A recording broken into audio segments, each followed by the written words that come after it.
El neoclasicismo, y ahí está, y que evidentemente pues trata de regresar un poquito a los clásicos, incluso a los temas clásicos. Por ejemplo, miren, esta pintura que es emblemática del neoclasicismo, es el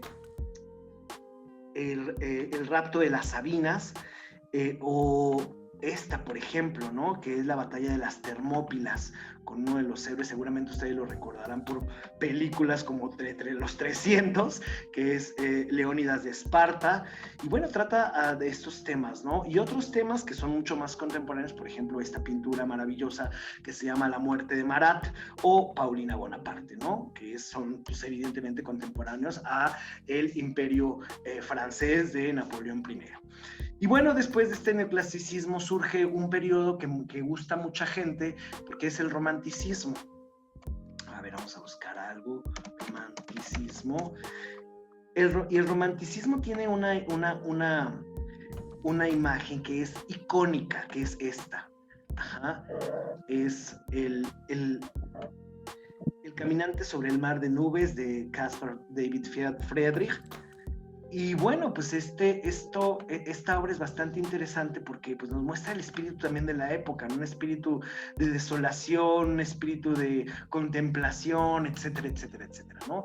Y bueno, es a partir del romanticismo, es quizás uno de los periodos artísticos bien, bien complejos porque tiene muchos hijitos, ¿no? Entonces hay, entre otros, ya no voy a ahondar mucho, pues vamos a encontrar que el romanticismo después deriva en el modernismo, en literatura, y en el modernismo, por supuesto, en arte plástico, ¿no? Por ejemplo, tenemos, ¿quién no conoce a Klimt, el beso de Klimt? O bien, por ejemplo, tenemos algunos otros, por ejemplo, estas obras de Mucha, las estaciones del año, etcétera. Y pues finalmente, a finales del siglo XIX, y esto es bien interesante, hacia finales del siglo XIX, lo que ocurre es que hay muchos cambios sociales, hay muchos cambios culturales, científicos, etcétera, y estos cambios van a provocar, por supuesto, cambios también en el arte y la forma de concebir lo bello. Entonces, hay una ruptura tremenda a partir de finales del siglo XIX, porque surgen las vanguardias, ¿no? Y tenemos, por ejemplo, las vanguardias como Monet, Manet, etcétera. Estos pintores que rechazaban completamente el academicismo neoclásico, no quieren, es lo que decía precisamente, aquí tenemos una cuestión de mímesis, ¿no? A este autor, no le interesa realmente representar la realidad tal cual es, y esto mismo también les pasaba a los hombres medievales, ¿no? Arte medieval, pues y precisamente esa es como que el gran meollo del asunto cuando uno ve arte medieval y la gente dice, no, pero es que eso está muy feo porque no sabían dibujar, miren nada más cómo hacen este ángel tan desproporcionado, miren este señor que está aquí, miren, por ejemplo, esta imagen me gusta mucho, esta es una psicostasis, ajá, la psicostasis es el peso del alma. Entonces, aquí cualquier persona te dirá, no, pero pues mira, es que los hombres medievales no sabían nada de proporción, como si los conocimiento, ¿no? Porque hacen a un señor así chiquitito y este señor grandotote. Entonces no saben las proporciones. La verdad es que, como sucede con las vanguardias, no les interesa el problema de la mímesis, ¿no? Aquí más bien, cuando estudiamos un poquito de arte medieval, pues es más bien una cuestión ontológica. Este es un ser humano y por eso se retrata así pequeñito, mientras que este es un ser celestial, ¿no? Por eso se retrata así muy grandote, ¿no? Y bueno, a partir de las vanguardias ya siembran muchísimo la semillita de lo que va a pasar a principios del siglo XX, que va aunado a todo el panorama político bélico que se suscita en el siglo XX, pues estoy hablando de la Primera Guerra Mundial, de la Segunda Guerra Mundial, pues hay una especie de ruptura tremenda también en el arte donde dicen la realidad está bien fea, ¿no? Y a ver, ¿para qué queremos representar la realidad tal cual es? Y la realidad tal cual es decepcionante, ¿no? Y entonces surgen estas vanguardias y surge también, por ejemplo, esta loa al futuro, a la tecnología. Desde el siglo XX es muy importante, ¿no? Entonces tenemos entre todas estas corrientes el futurismo, por ejemplo, ¿no? Tenemos estas imágenes de diversos autores que están retratando, por ejemplo, la máquina. Ya es algo súper, súper, súper interesante. A mí en lo particular, hablando de las máquinas, mire, por ejemplo, esta motocicleta, que intentan retratar el movimiento, porque también hay que recordar que a principios del siglo XX, pues la gran innovación por ahí está el cine. El cine ya es la fotografía que se está moviendo, entonces ya estamos hablando pues de avances tecnológicos, ¿no? Por ahí está también el Art Nouveau, no es cierto, pero el Art Deco, que es como muy interesante. Es otra corriente que está a principios del siglo XX, estoy hablando de los años 20. En México nosotros tenemos muchísima arquitectura Art Deco. El Palacio de Bellas Artes, por ejemplo, por dentro es Art Deco, por fuera es neoclásico, ¿no? O ecléctico. Claro, ecléctico es por fuera. Llamamos ecléctico a una mezcla de muchas cosas dentro. A ver, ahí está, miren, por ejemplo, todo esto que vemos aquí es Art Deco.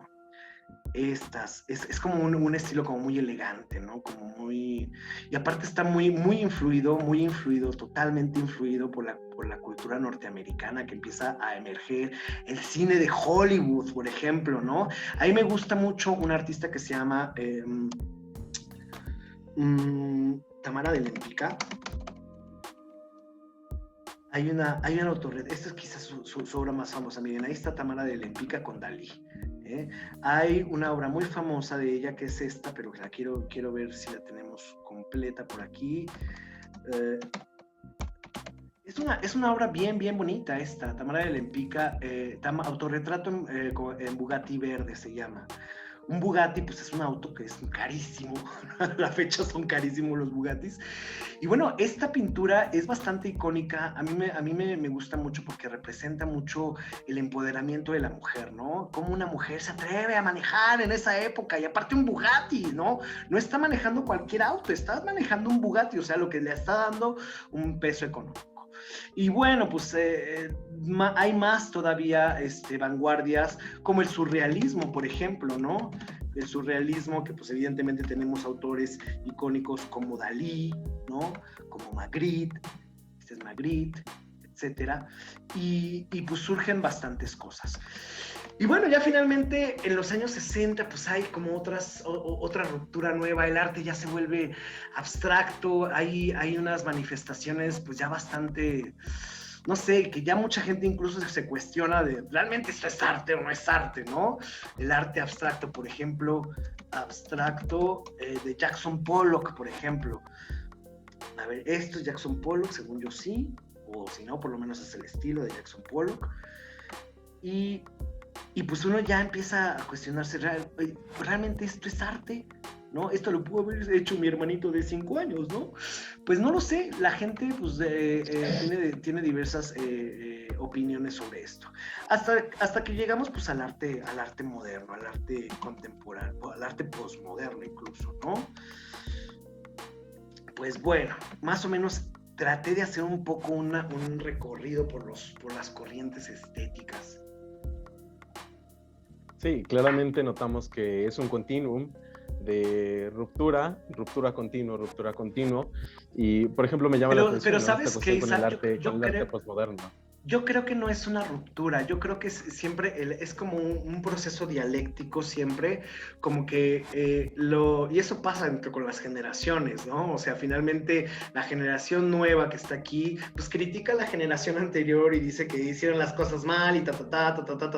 No obstante, tienen mucho de la generación anterior. Yo siempre lo he pensado como un proceso dialéctico de A más B igual a C. Es más, voy a dar un poquito de clasecita. A más B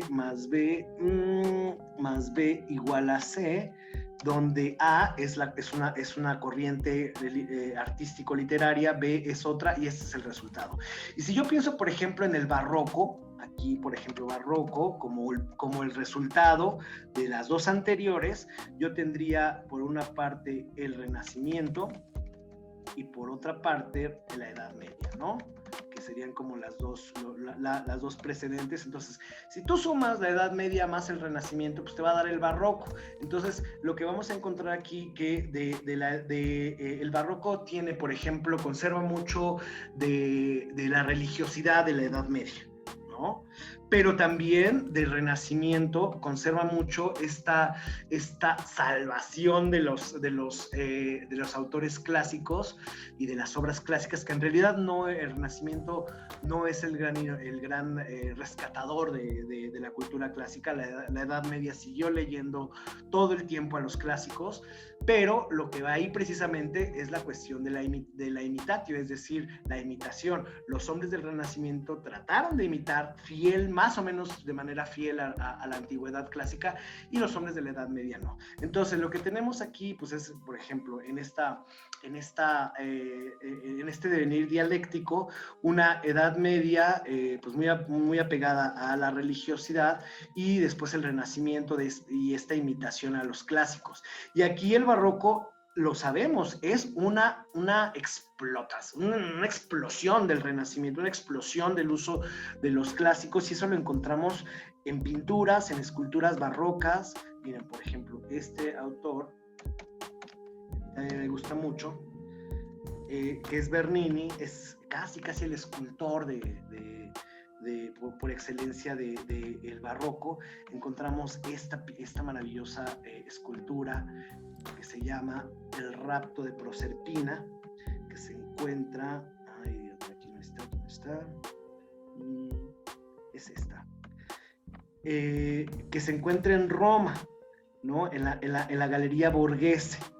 Y esto nos está haciendo alusión a un mito clásico que nosotros conocemos como el rapto de Proserpina, y que no voy a contar porque ya no tenemos mucho tiempo, pero está en las Metamorfosis de Ovidio esto. Muy bien, muy bien. Y precisamente esta cuestión de que no son tajantes las corrientes, de que una regresa a la otra, se comunica, hablan, y pareciera que este arte o esta experiencia estética está nutrida y se va nutriendo de este continuum.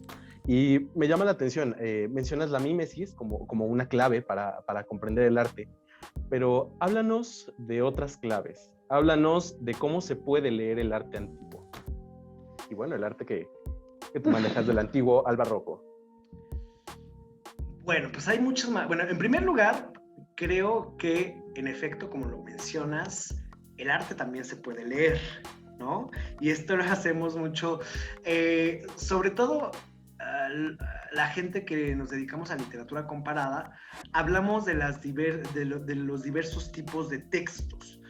Recordemos que la palabra texto no se refiere únicamente al texto libresco, a las letras. La palabra texto proviene del latín texere, que quiere decir tejer. Entonces, el tejer o el tejido es, digamos, como el resultado de un hilado muy fino y de un todo.